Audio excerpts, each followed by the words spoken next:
Within Chapter 10, Petersen explores the concepts of risk and governance through Foucauldian scholars with a focus on health promotion.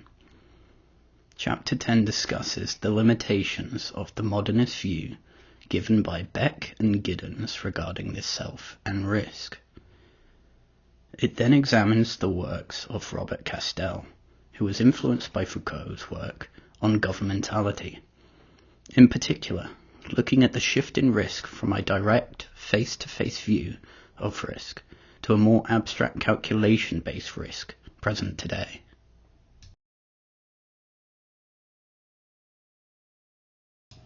A threat to security. Risks changed when we started to anticipate dangers being unforeseeable and out of our control. Beck discusses how the old threat to security, that of a direct threat, for example, a war fought over resources, is not obsolete, but in certain countries, such as Canada, is largely no longer present. In its place are the new forms of risks which are not direct nor easily identifiable, risks that are more abstract in nature and thus harder to control. Beck believes we no longer deal with others as enemies, but those requiring transnational cooperation. For example, Canada is likely more afraid of a trade war than any war occurring in its soil. Beck discusses three prominent features of the perception in global risk. The first is that of delocalization. Modern risks are no longer linked to one geographical location, nor even by one specific system. The second is that it is incalculable, meaning new risks are, as Beck puts them, hypothetical. They may be so large we cannot imagine their true scale, nor what damage they may create and to whom. The third and final is that they are non-compensable. For example, in the event of irreversible climate change or nuclear disaster, there is no way which compensation could be formulated. From this point, Beck discusses how the logic of compensation breaks down, and in its place is precaution through prevention.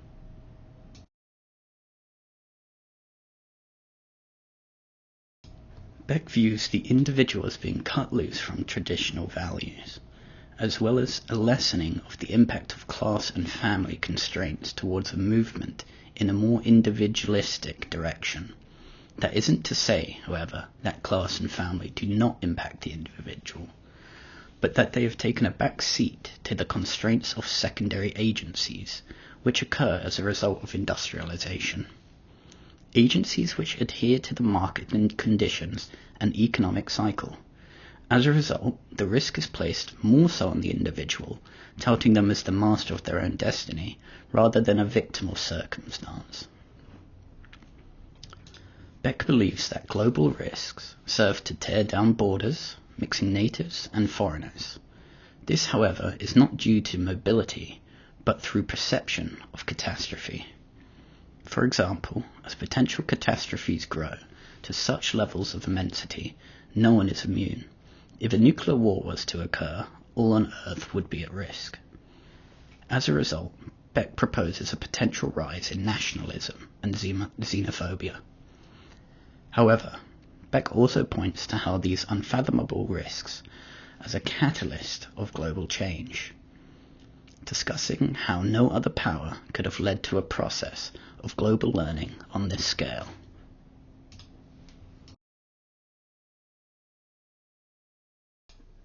If everyone wants to take a moment to just see if they can fill in the blanks here, and I'll give you a minute.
Okay.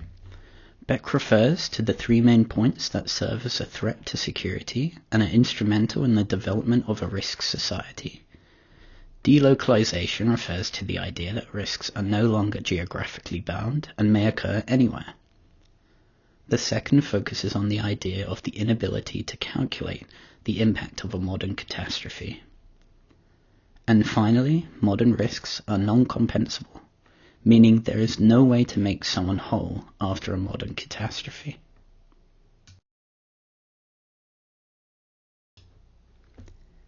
To analyze the critique of Beck through Foucauldian philosophy, we must first understand some of Foucault's philosophy.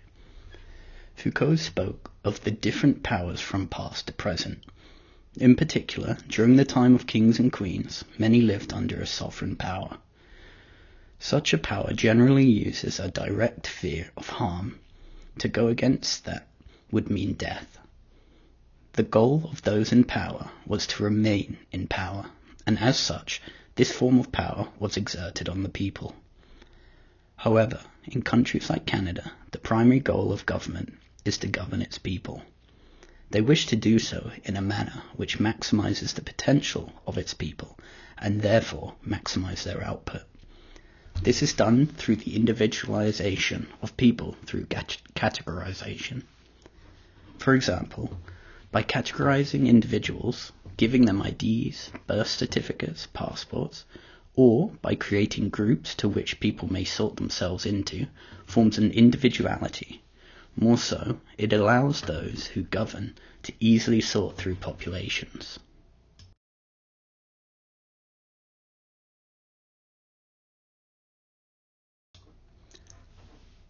The panopticon is often used to show the idea of power through individualization.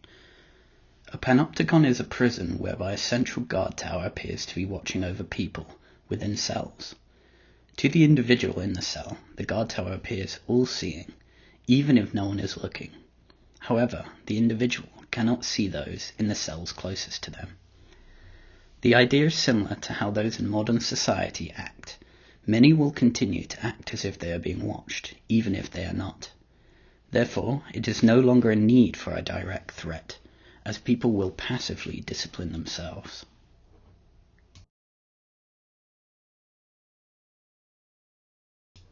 One such example of this was in Australia. An ad campaign called Measure Up was about linking waist circumference to chronic disease. This was done in the hopes of increasing an individual's awareness and reduce disease. However, even with good intentions, those who acted upon the information given were experiencing a form of biopower. An individual would try and regulate their body through their behaviors without a direct threat, confirming the idea of a docile participant. It was, after all, not a direct ask, nor consequential.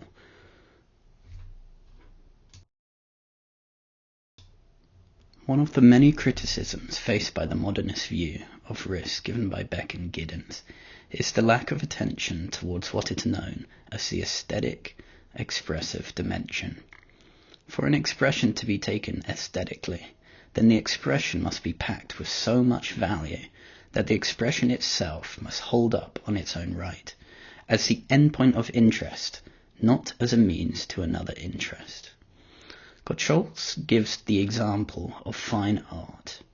With fine art, there is much thought and attention to detail in both the process of painting and the result. Furthermore, the thought-provoking nature of a fine art piece is experienced by those viewing said painting. The second limitation occurs due to the lack of power evoked through the body itself. Beck and Giddens see the body more as an object to which the ego may impart its rational nature towards. However, it is argued that this instead is a two-way street. The body also has value and an effect on the way in which the ego presents itself, and therefore should not be ignored. The third limitation is concerned with politics. It appears that Beck and Giddens assume that their rational self is capable of coming up with democratic solutions by imparting its knowledge on matters of expertise. They believe that this can be done through continued voting. However, this neglects the influence of forces outside their control, such as social change and informal politics, which are harder to quantify and happen every day. Another major critique is inherent clashing of the ideas between a modernist and postmodernist thinking. It is argued that modernist views are from the perspective of a meta-narrative. Such a narrative implies that humans are on the whole rational beings, and as such are working towards the rational way of doing things. However, Foucault believes that there is no grand narrative, as there is no right nor wrong way of doing anything. There is no continuity.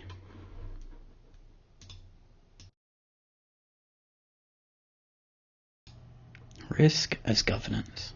Castell argues how over the past 100 years the notion of concrete self has dissolved, and in its place exists a combination of risk factors and statistics.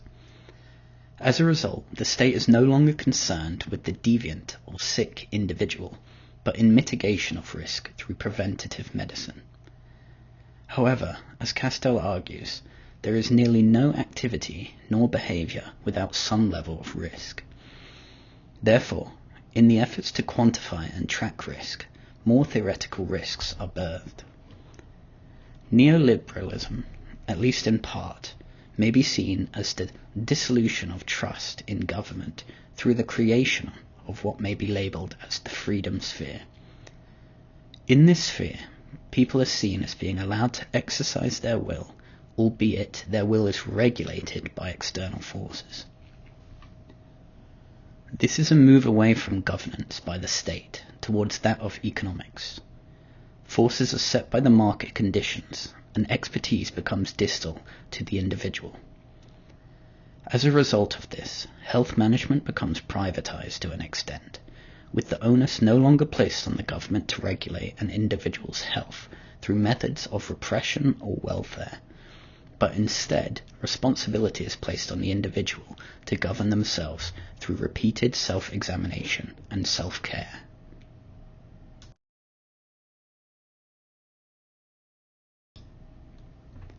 Health promotion, through taking environment as its object, has broadened its grip, encompassing that of social, psychological, and ecological elements, and with it, there is no longer a distinction between healthy and unhealthy populations, but all are at some risk to one degree or another. As mentioned previously, risk has seeped into every potential behavior, activity, and environment. Therefore, a prevention exists to counter each and every risk. As such, there has evolved a level of justification to all methods and ideas of prevention to combat a world of ever-growing risk. Petersen argues that there is no longer a need for sociologists to ask who the victim in all of this is, nor to ask who is blaming the victim, as all have become a victim in a sense. However, as Beck points out, there are many factors which influence one's capacity to deal with risks. With rise of health promotion, so too rises the health promoter. However, they no longer serve individuals directly, but work at a distance through intersectorial collaboration. They may lobby for policy change or promote activity at the community level. Countries like Canada setting health targets, monitoring health data, and disseminating information of what constitutes a healthy ideal. In addition, there has been a push for resilience and self-coping as a desired behavior. All serve to exemplify the neoliberal viewpoint of an individual overseeing and self-governing their health.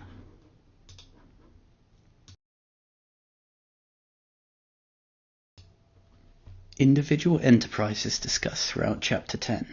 It refers to the idea that people view themselves as an enterprise to be measured and managed. If one fails to manage their BMI, for example, they are failing to act as a responsible citizen. This manifestation may be referred to as healthism, where perhaps paradoxically, there is a non-healthy obsession of appearing young and healthy. Adding to this, those such as Crawford argue that the appearance of being healthy serves to separate an individual from those within the free market. It denotes one's ability to succeed within said market, and as a result, failing to maintain one's health is a failure of one's autonomous duties as a responsible citizen. The body can often be seen as a commodity upon extension of the many risk minimization practices platformed today. Examples such as meditation, abstination, exercise, and diet. The argument is that the body is a sculpture to be reshaped and reformed according to the will of the individual. Finally, in a world inundated with risk, experts are there to provide the answers. However, with stakeholders at all levels, there is no shared narrative how to get there. It is hard to agree to what extent risk is occurring and who it is harming the most, or whether they're being harmed at all. Different experts will have different ideas on what and how something is harmful. A modern example being discussed is the fluoridation of water supply or aluminium-free deodorant. There is confliction of which diet is best for good health: fasting, Mediterranean, no-fat diet, and so on. Such conflicting advice is a great challenge in a world where the autonomous self is to form an opinion.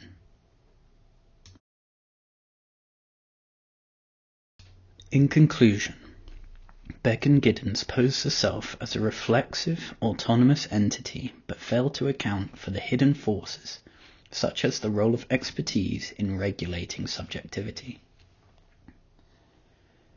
Neoliberal context establishes the idea of the self as an enterprise, whereby one must act in a way to improve oneself through self-care and partake in risk-minimizing activities so they may present as a good, responsible citizen. There must be thought taken towards the micro-interactive components in everyday life. For example, the power dynamic which occurs when you go to visit the doctor, or the informal politics not accounted for within our voting system. With individuals playing an ever-increasing role in their own health, criticism is aimed at the individual, consumerist and victim-blaming nature of lifestyle-based health promotion. Thank you for your time. Here is a quiz that you can do in your own time, so feel free to scan it or save it for later. Thank you.